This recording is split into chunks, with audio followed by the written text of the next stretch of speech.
Kemudian Rasulullah seringkali ketika sholat ya tetap menghadap ke Masjidil Aqsa. Ya, jadi nggak bisa menghadap ke, bahkan ya mengungguli ya, nggak persis membelakangi persis nggak. Jadi sudah nggak bisa menghadap ke Masjidil Haram atau ke Ka'bah. Beberapa hari, beberapa minggu sering menengok ke langit, barangkali dalam ayatnya akan disebutkan ya, seringkali ya seakan-akan mengharap supaya bisa kembali lagi menghadap ke Ka'bah.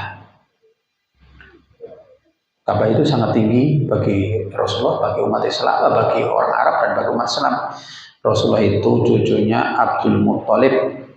Abdul Muthalib itu yang berhak untuk mengelola Ka'bah, mengelola Bani Hashim. Jadi Bani Hashim itu kabilah ya, yang mendapatkan amanat untuk mengelola Masjidil Haram diantaranya. Kemudian Ka'bah, kemudian Zamzam, kemudian melayani jamaah haji.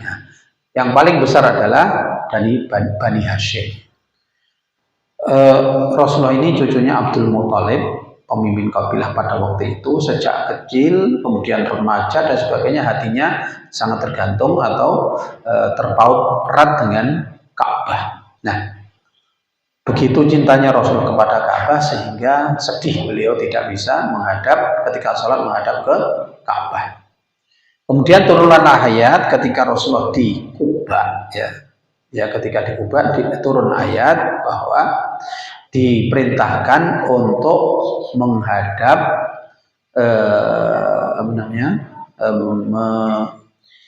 diriwayatkan di sini bukan Rasulullah ya, ada seorang sekelompok sahabat yang sedang sholat di Kuba, kemudian kabar datang berita bahwa telah turun ayat bahwa sholat itu diwajibkan untuk menghadap ke Ka'bah. Nah, ketika sedang sholat itu menghadap ke Masjidil Aqsa, kemudian ada kabar bahwa diperintahkan untuk menghadap ke Ka'bah, langsung berubah haruan. Ya, makanya ada Masjid Kiblatain itu kan, ada dua kiblat, kemudian menghadap ke Masjidil Haram atau ke Ka'bah. Nah, itulah awal atau sejarahnya sholat dan kiblat yang diarah atau dituju ketika sedang sholat. Baik. Nah, sholat itu ibadah yang paling utama dan yang paling besar dan paling sentral bagi seorang mukmin, seorang muslim. As-salatu ibadatun tatadammanu aqwalan wa af'alan makhsusatan muftatihatan bitakbirillahi ta'ala mukhtatimatan bitaslim. Salat adalah serangkaian ibadah yang mencakup perkataan, perbuatan yang khusus. Bacaan-bacaannya itu juga khusus. Terus kemudian perbuatannya juga khusus. Ada ruku, ada i'tidal, ada sujud, ada berdiri, ada duduk. Yang diawali, dibuka dengan takbir Allahu Akbar dan diakhiri dengan salam. Assalamualaikum. Assalamualaikum warahmatullahi. Jadi salam itu assalamualaikum itu sudah sah ya. Assalamualaikum. Tetapi Rasulullah mengajarkan ya, assalamualaikum warahmatullahi. Assalamualaikum warahmatullahi wabarakatuh juga boleh. Baik. Kemudian kedudukannya di dalam Islam. Wassalatu fil Islami manzilatun la ta'diluha manzilatan ayyata ibadatin ukhra. Di dalam Islam ibadah salat itu ibadah yang sangat tinggi kedudukannya, yang tidak bisa ditandingi dengan ibadah yang lain. Fahiya imaduddin alladzi la yaqumu illa bihi. Yang mana salat itu adalah tiangnya agama, tiang berdirinya agama, yang agama itu berdiri di atas tiang-tiang tersebut, pilar-pilar tersebut. Qala Rasulullah sallallahu alaihi wasallam, Rasul amri al-Islam. Segala sesuatu itu pokoknya adalah Islam. Nah, makanya udkhulu fis silmi kafah. Masuklah kalian dalam Islam secara total. Ya. Baik aspek individu maupun aspek sosial. Baik aspek psikis maupun aspek fisik. Baik aspek individual maupun aspek sosial. Aspek kenegaraan maupun kehidupan individu. Aspek keluarga maupun ya aspek-aspek yang lain, aspek ekonomi, aspek dalam politik, segala aspek kehidupan itu Islam. Makanya ketika kita berislam, maka masuklah ke dalam Islam secara total, menyeluruh. Ini yang ideal, harusnya seperti itu. Baik. Wa amuduhu as-sholatu, dan tiangnya semuanya tersebut adalah sholat. Wa dzurwatu sanamihi al-jihadu fi sabilillah, dan ujung tombaknya adalah jihad fi sabilillah. Jadi tiga hal ini bisa menjadi tegaknya seseorang secara individu maupun tegaknya satu komunitas. Komunitas tersebut satu kampung, satu desa, satu kabupaten, satu negara, bahkan dunia ini, apabila tiga hal tersebut masuk di dalamnya. Maka apabila ada as-sholat, mereka itu juga sholat satu komunitas. Kemudian Islam juga masuk Islam juga, tetapi meninggalkan dzurwatu sanamihi, meninggalkan ujung tombaknya, yaitu jihad. Tidak bisa. Coba sekarang ini umat Islam zaman sekarang ini termasuk minoritas atau mayoritas, atau ya Rasulullah dalam sebuah hadis itu mengatakan kalian nanti suatu ketika akan rendah, akan hina, akan lemah. Loh, Rasulullah, apakah lemahnya itu seperti mindsetnya pada zaman itu? Sahabat itu kan pernah di Mekah itu menjadi minoritas, tertekan, tertindas, nggak bisa bebas, untuk ibadah aja nggak bisa bebas, minoritas. Ketika di Madinah juga minoritas tapi kuat sekali. Kemudian ingat, apakah kami waktu itu jumlahnya sedikit ya Rasulullah? Bukan, tidak. Bukan karena sedikit kalian, bukan minoritas kalian. Bahkan kalian itu banyak sekali, mayoritas. Tetapi apa? Walakin kalhusai fil bahri. Banyak mayoritas tapi kualitasnya seperti untuk di segoro. Untuk itu apa? Buih. Jadi buih itu kan nggak punya asas, nggak punya apa namanya, nggak punya ya, kalau pohon itu akar, nggak mengakar, nggak ada akarnya, nggak bisa. Ketika kena angin hilang, angin dari sana ikut sana, ini ke sini, nah seperti itu. Naudzubillah, sekarang ini umat Islam harga jiwa, nyawa dan darahnya itu murah sekali. Saudara kita di Palestina, berbagai sejarah perangnya Palestina di Gaza, di Hamas itu 2006, 2009, 2012, 2014, 2021, sampai sekarang ini 2023. Jumlah korbannya umat Islam atau bangsa Palestina jauh lebih besar. Sekarang sudah mencapai 20.000. Israel 5.000 saja nggak sampai, ya 2.000, yaitu yang diekspos ya. Sangat murah sekali darahnya umat Islam itu. Nah, ketika tiga hal ini, Islam juga Islam, sholat juga sholat, tetapi meninggalkan jihad fisabilillah akan diremehkan, akan rendah dan seperti buih di lautan. Baik, oleh karena itu ya ini sebagai wacana peringatan bagi kita. Kemudian wahwa awwalu ma aujabahu Allah taala minal ibadat tawalla ijabaha bi mukhatabati Rasulillah lailatal mi'raji min ghairi wasitatin. Perintah salat ini langsung disampaikan oleh Allah tanpa perantaraan malaikat Jibril, tanpa makhluk yang lain, langsung berhadapan dengan Rasulullah, sampaikan langsung. Nah, kalau semua wahyu kepada para nabi dan rasul, kemudian kepada nabi juga, itu semua, hampir semuanya melalui malaikat Jibril, perantaraan. Tetapi sholat tidak. Nah, makanya ini dalam ilustrasi atau gambarannya begini juga.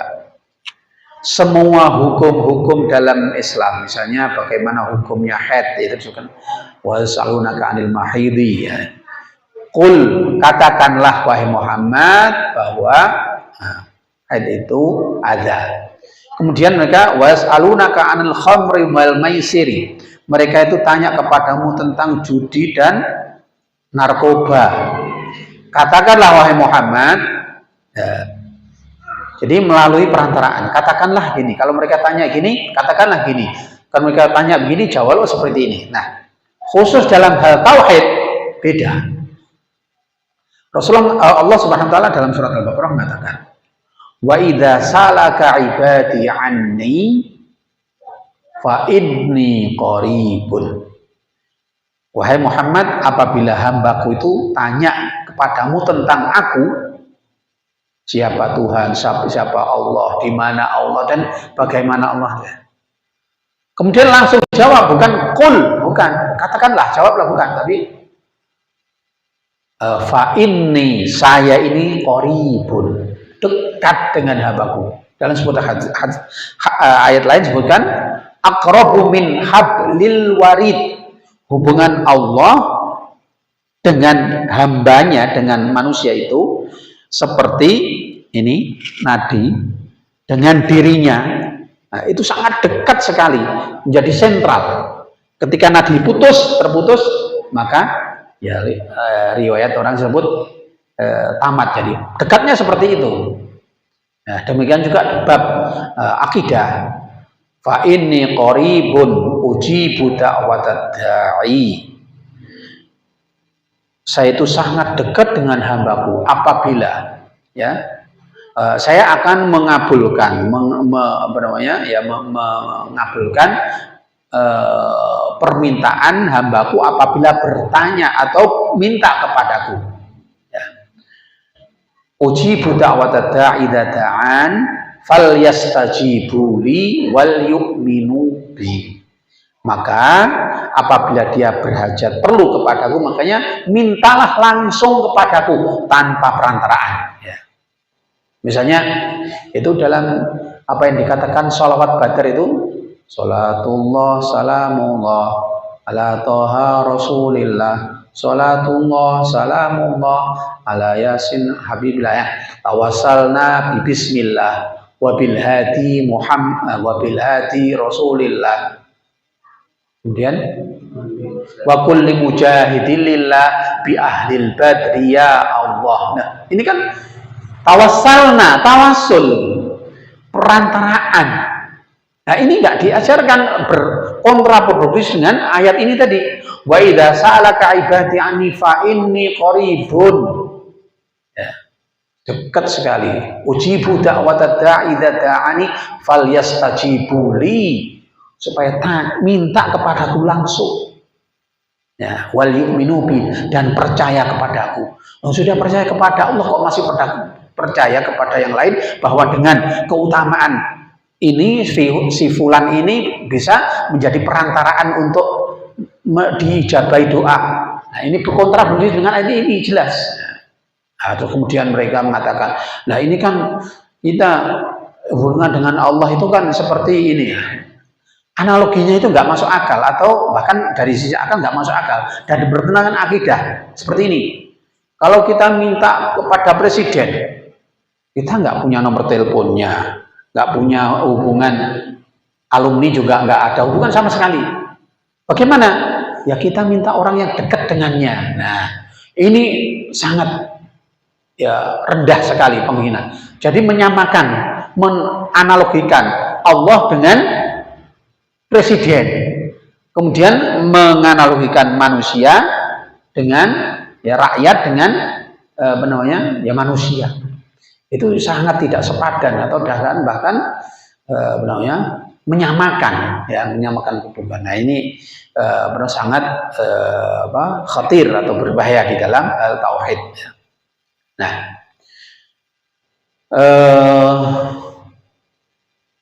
maka sholat ini tidak ada gantinya, ya, dan sangat penting dan sangat dasar. Kemudian ini wahya awwalu ma yuhasabu alaihi al-abdu. Pertama kali yang dihisab di akhirat nanti seorang hamba itu adalah sholatnya. Tanyakan sholatnya dulu. Apabila sholatnya itu berkualitas, maka otomatis akan berkualitas juga ibadah lainnya. Apabila kualitasnya terendah, pasti ya dipastikan kualitas ibadahnya yang lain juga rendah. Loh, bagaimana tahu? Nah, bagaimana tahunya? Nah, nanti ada mungkin dalam akhir nanti kita sebutkan, kita bahas tentang bagaimana orang-orang yang sholat itu, orang yang setiap hari ke masjid bahkan, atau menjadi imam masjid, atau menjadi imamnya jamaah, atau menjadi tokoh dan sebagainya, tapi kok ya korupsi, tapi kok ya masuk penjara, tapi kok ya bagaimana? Ya. Padahal dalam Al-Quran, inna sholata tanha anil fahsya'i wal munkar, bahwa sholat itu bisa mencegah seseorang atau menghalang-halangi seseorang untuk berbuat mungkar. Tapi mereka kenapa berbuat mungkar? Itu kan pertanyaan seperti itu.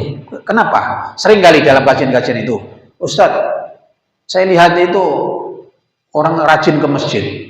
Bahkan kalau di desa itu mangku masjid. Mangku masjid itu kan di depannya ada rumah, ada masjid dan imamnya masjid dan sebagainya.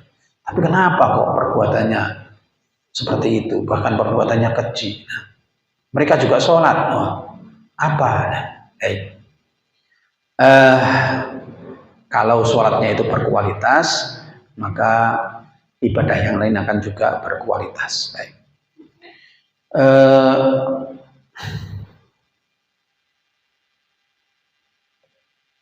Baik, selanjutnya ya, pentingnya sholat. Yang pertama gini, wal mutatabi'u li ayatil Qur'anil Karim yara anna Allah subhanahu yudzakiru sholata wa yuqrinuha bidzikri. Suatu ketika pada anak ini ya. Jadi ketika sholat ini kan hal yang fondasi, yang penting sekali. Kemudian yang disebutkan setelah sholat itu juga penting sekali. Bahkan pentingnya itu hampir mendekati dengan sholat. Suatu ketika Rasulullah Allah Subhanahu wa taala dalam Al-Qur'an menyebutkan a'udzubillahi minasyaitonir rajim, innas sholata tanha 'anil fahsya'i wal munkar wa la dzikrullahi akbar. Sesungguhnya sholat itu bisa mencegah dari melakukan perbuatan keji dan mungkar, dan supaya sholat itu bisa wala dzikrullahi akbar, dan supaya setelah sholat ya ini supaya zikir kepada Allah. Nah, pentingnya zikir itu juga sangat penting sehingga dilekatkan dengan sholat. Ini yang saya sebutkan tanda anil mungkar. Kita bahas lebih lanjut nanti. Yang kedua, qad aflaha man tazakka wa dzakara isma rabbih fa shalla. Di sini zikir kepada Allah dan juga disebutkan dengan sholat.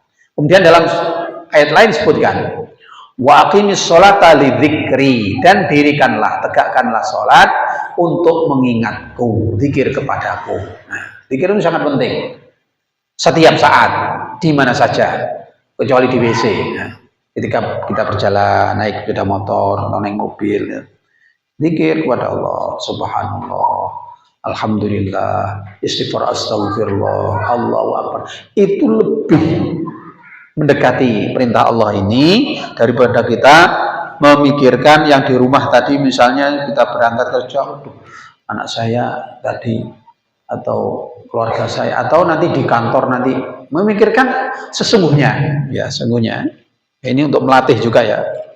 Coba ketika kita sholat, ya ketika sholat itu tinggalkan pikiran berkaitan dengan apa saja, bahwa kita ini di hadapan Allah ketika gini sujud kepada Allah, ketika rukuk ini kita berhadapan dengan Allah. Nah, apalagi apabila kita tahu ya maknanya, lafaz-lafaz dalam zikir itu tersebut, subhanallah atau alhamdulillah atau bacaan Al-Qur'annya ya setelah Fatihah itu paham, tahu maknanya, dipahamkan ke situ. Suatu ketika kita ingat lagi, aduh kunci saya tadi ketinggalan di mana? Ingat lagi, segera ingin bahwa kita ini di hadapan Allah Subhanahu wa taala. Seperti itu. Insya Allah kalau kita terlatih seperti itu akan meluruskan hati kita. Ketika kita pulang kerja, kemudian daripada ingat yang lain, pikiran kita mesti tertuju kepada apa itu? Ingatlah kepada Allah, kita baca astagfirullah, la ilaha illallah. Nah ini zikir kepada Allah itu seperti itu, diantaranya. Kemudian ada zikir pagi dan petang dan sebagainya. Wa taratan yuqrinuha bizakat. Suatu ketika juga dilekatkan zakat setelah sholat. Wa aqimus sholata wa atuz zakat. Kemudian suatu ketika dengan sabar, pentingnya sabar. Wasta'inu bis sabri wassalah. Mintalah pertolongan itu dengan sabar dan sholat. Kita sudah sabar, sudah beberapa bulan, sudah berapa tahun ngontrak terus, ya. Aduh, sudah bertahun-tahun ngontrak terus. Selagi kita hanya minta kepada Allah dan sabar, kita sabar, kemudian minta terus kepada Allah, insya Allah akan dikasih, misalnya. Ya. Itu kontrak itu ada kurang lebih 15 tahun. 15 tahun. Ya, alhamdulillah. Ya, walaupun harus keluar dari perumahan ini, dapatnya yang di kampung yang gak murah, ya alhamdulillah. Apa saja kalau kita mempunyai azam atau mempunyai keinginan sesuatu, anak kita supaya soleh, solehah, dengan sabar dan sholat. Sabarnya anaknya misalnya kok susah ininya baca Al-Quran atau ya sabar, tiap hari harus kita perintah, kita arahkan. Sabar ketika kita mengajari anak-anak kita untuk ngaji, kesempatan yang akan ditinggalkan, tinggalkan kesempatan tersebut. Apabila kita punya tekad anak kita bisa anak soleh dan solehah. Kita tidak ikut reuni atau arisan atau dan sebagainya. Kalau itu demi anak, demi keutuhan keluarga dan kesolehan keluarga, tinggalkan itu semuanya. Insya Allah akan diganti oleh Allah Subhanahu wa taala. Jadi apabila kita punya azam yang betul gitu. Dengan catatan azamnya itu betul, sabar dan sholat. Baik. Kemudian suatu ketika setelah sholat atau diikutkan perintah sholat tersebut dengan haji, ya, dengan nusuk, dengan kurban ataupun haji. Fasholli li rabbika wanhar, maka sholatlah untuk Tuhanmu dan kurbanlah. Kemudian qul inna sholati, dalam ayat lain, qul inna sholati wa nusuki wa mahyaya wa mamati lillahi rabbil alamin. Nah, katakanlah sesungguhnya sholatku dan ibadah hajiku, hidupku, matiku adalah hanya untuk Allah Subhanahu wa taala rabbil alamin, Tuhan semesta alam. La syarika lahu wa bidzalika wa umirtu wa ana awwalul muslimin. Baik. Nah, kemudian ini pentingnya sholat. Kemudian baik ya, sudah tentang sholat ini. Kemudian hukmu tarkis sholat, hukumnya Ini nanti coba ya saya bahas tentang inna sholata tanha 'anil fahsya'i wal munkar. Ini kalau nanti cukup waktunya kita bahas hukum tarki sholat, hukumnya meninggalkan sholat. Baik. Kenapa orang itu sholat tapi juga mencuri? Sholat juga melakukan maksiat. Nah, sholat itu bertingkat ya, kualitas sholat itu. Sebagai cermin juga. Cermin. Kenapa perbuatan kita kok masih labil, ibadah kita labil? Lihat sholatnya. Karena Allah Subhanahu wa Ta'ala itu, jangankan yang mengatakan orang yang sholat kok masih melakukan perbuatan keji, melakukan kemungkaran. Allah sendiri mengatakan dalam surat Al-Ma'un, fawailul lil musallin. Celakalah orang-orang yang sholat. Jelas sholat itu kan kenapa dicerahkan? Alladzina hum an sholatihim sahun. Nah, kenapa? Karena sholatnya itu sahun, masih lalai syarat dan rukunnya misalnya. Lalai tidak khusyuk atau tidak tumak ninah, ya sholat tapi cendak-cenduk misalnya. Bisa jadi itu seperti itu. Alladzina hum sholatihim sahun. Kemudian menunda-nunda waktu. Nah, misalnya, saya masih ada rapat ini, waduh, masih nunggu toko atau masih ini, waduh, kalau saya tinggal nanti pelanggan hilang. Nah, berarti, nah, coba yang tadi termasuk sahun. Alladzina hum, yang kedua, alladzina hum yura'un, yang masih riak. Ya, tadi masih riak itu riak karena bisnisnya, riak karena jabatannya, riak rikuh dengan temannya atau atasannya. Ketika waktu sholat ada panggilan sholat, atasannya ada di situ, nggak penak dan sebagainya. Baik itu ya, sehingga kenapa orang sholat tapi juga melakukan maksiat? Alladzina hum yura'una wa yamna'unal ma'un. Orang-orang yang sholat tapi kok juga bolo orang-orang yang tidak sholat ya. Yamna'unal ma'un, akan menghalang-halangi atau menghalang-halangi orang yang berbuat baik, orang yang mengajak perbuatan baik dan sebagainya. Nah, itu catatannya. Oleh karena itu, barang siapa yang ingin kualitasnya maksimal, maka ya tadi hindari semua tersebut, riya, terus kemudian lalai dalam sholat. Kemudian menjadi sholat itu adalah yang utama. Baik, ini ada pertanyaan atau ada ini dalam hal ini, dalam hal sholat.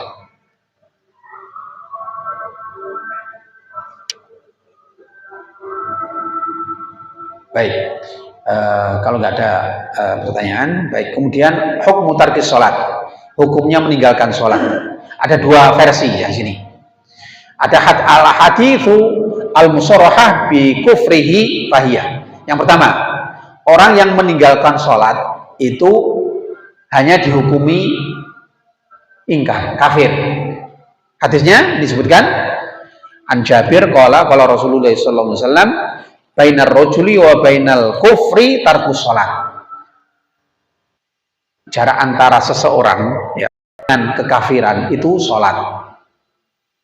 Apabila dia meninggalkan sholat maka kafir. Apabila tidak sholat maka dia mukmin atau muslim. Hadis yang kedua, al-ahdul ladzi bainana wa bainahum as-shalatu. Faman tarakaha faqad kafara. Yang memvonis atau menentukan antara kita dengan mereka, orang-orang kafir itu adalah sholat. Faman tarakaha, barang siapa meninggalkan sholat, faqad kafara, sungguh dia telah kafir. Kayak ini hadis-hadis yang berkaitan dengan hukumnya meninggalkan sholat.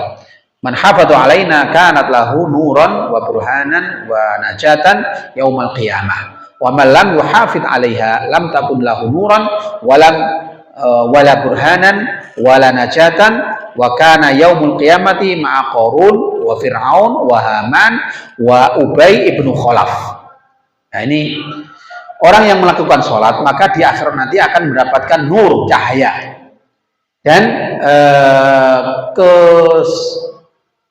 keselamatan dari api neraka ketika di akhirat nanti. Barang siapa yang tidak memelihara sholatnya maka tidak mempunyai cahaya tersebut dan tidak selamat di akhirat nanti. Wakana yaumul qiyamah, di akhirat nanti dia akan yang pertama bisa jadi bersama dengan Qarun. bisa jadi bersama dengan Fir'aun, bisa jadi dengan Haman.